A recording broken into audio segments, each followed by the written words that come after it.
Hey guys, it's Kay from Asian Boss. Recently, a new Japanese smart home device called Virtual Home Robot made headlines around the world, raising the question of if Japanese men are too lonely. So we thought we'll find out Japanese people's perspective on this new technology and related social issues in Japanese society. Let's find out. 自分の彼女のように接してくれるバーチャルホームロボットって聞いたことありますか？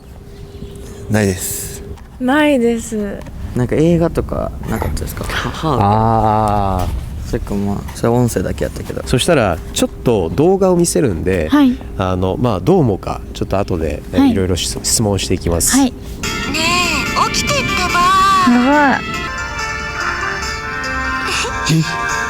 おはよう。おは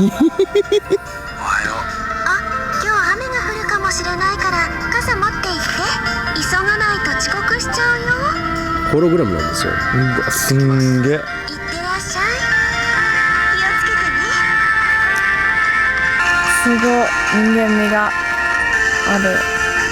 人間味がある。人間味がある。普通の彼女より可愛いかもしれないですね。うわ。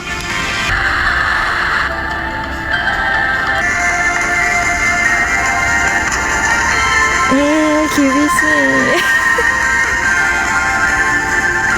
厳しい。何が厳しいんですか？理解できにくい。理解できない。うなずき。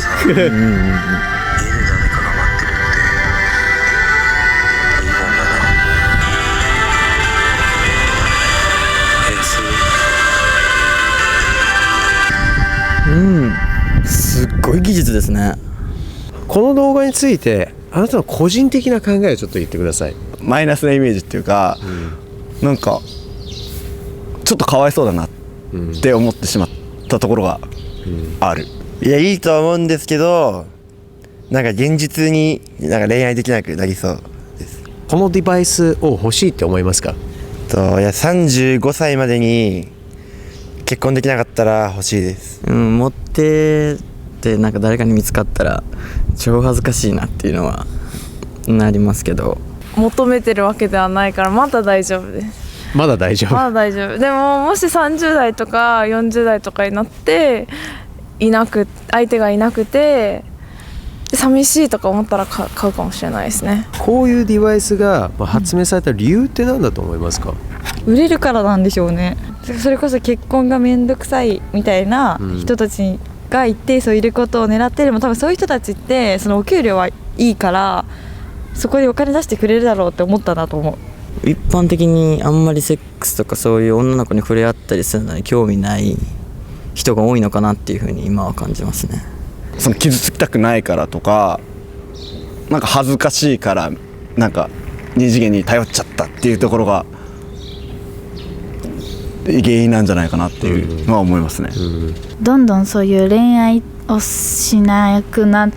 てきた日本とかが、やっぱり恋愛からどんどんかけ離れつつあるから、恋愛をしない傾向がある社会のトレンドっていうのが反映されてるからだと思います。なんか恋愛って面倒くさいみたいなのは本当に両者が感じてることで、多分女性も男性も感じてて、なんかもはやなんかそんな生産的でもないし、すごいコストがかかるみたいな、で多分もっと上の世代に言わせると、いやそんなことないだろうみたいな、結婚して子供作れよみたいな感じだけど、こっちとしてはもう面倒くさいなって。ちょっと消極的になっちゃってるんじゃないのかなっていうのは感じていて、なんだろう、そのなんか草食男子が増えてきているみたいな、よくなんかテレビとかでもあったりとかしてるけど、まさにその通りなんじゃないかなっていうのは感じていて、男子と遊ぶだけで十分楽しいって思っちゃったりとかして、なんかもうそこで満足しちゃう。彼女も欲しいけどそんな簡単に付き合えるわけでもないから、このままでもいいかなみたいな。BBC のような世界的なメディアが、日本人、この動画を見てですね、日本人の男性が、孤独なんじゃないかって、孤独だっていうふうにちょっと描いてるんですけど、それって本当だと思いますか？私は孤独を結構感じたりするので、なんかそういう男性とか見ると、あの人もきっと孤独なんだろうなと思うんで、多分本当にその海外の人から見てそう感じるように日本の人って多分孤独なのかなって私は思います、遊ぶ友達はいるし、生活してて楽しいので、孤独は感じないですけど、なんかふとした時に彼女欲しいなっていうのは思います。昔と比べて、もし街とか地方の方だと隣の家その隣の家みたいなみんな知ってるから孤独とか感じる暇もなく、むしろそれが暑苦しくて都会に出たいとかあると思うんですけど、最近はもう都会育ちの都会でしか生きてない人たちは一気にこう学校とかサークルとかそういう関係がプツンってなくなると多分一気に孤独になるし、だから一人でもう完全に満足できるような遊び方みたいなものは増えてしまったんじゃないのかなっていうのは、例えばゲームにしても昔はそういうのはなかったわけだし、昔はそのカルタとかコマとかみんなでやるような